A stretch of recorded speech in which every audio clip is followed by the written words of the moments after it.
ওয়ালিমা খাওয়াইতে হবে। ওয়ালিমা কি খাওয়াইতে হবে? ওয়ালিমা, বৌভাত না? বৌভাত, এটা কিন্তু সুন্নাত। এটারে এখন ইংরেজিতে নাম দিছে ওয়েডিং রিসেপশন। তো এই ওয়েডিং রিসেপশনের সব দায় দায়িত্ব কিন্তু ছেলেদের, মেয়েদেরকে আল্লাহ দায় দায়িত্ব দেয়নি। ওয়ালিমা আপনি খাওয়াবেন।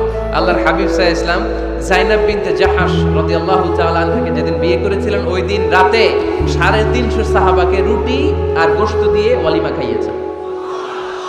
সাহাবীরা খেয়ে মহানন্দ। তার বছর খানিক পরে ইহুদি রাজকন্যা কালিমা পড়ে মুসলমান হওয়ার পরে বিশ্বনবী সাফিয়া বিনতে হুয়াই ইবনে আখতাবকে যখন খায়বারে বিয়ে করলেন, বিয়ে করে মদিনায় আসার পথে বিশ্বনবী মরুভূমিতেই বাসর করলেন।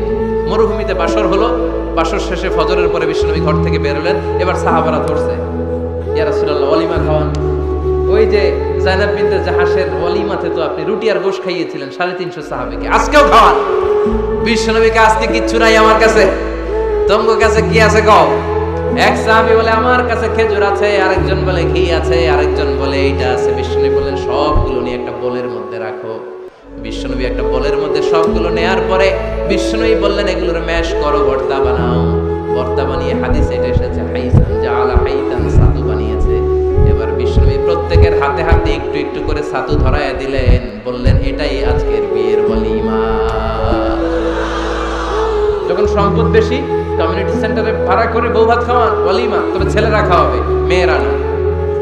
এই বরযাত্রী, এটা হিন্দুয়ানি কালচার। মোহর দিয়েছে ইসলাম, আমরা অতিরিক্ত বানিয়েছে যৌতুক। ওয়ালিমা দিয়েছে ইসলাম, আমরা বানিয়েছে বরযাত্রী।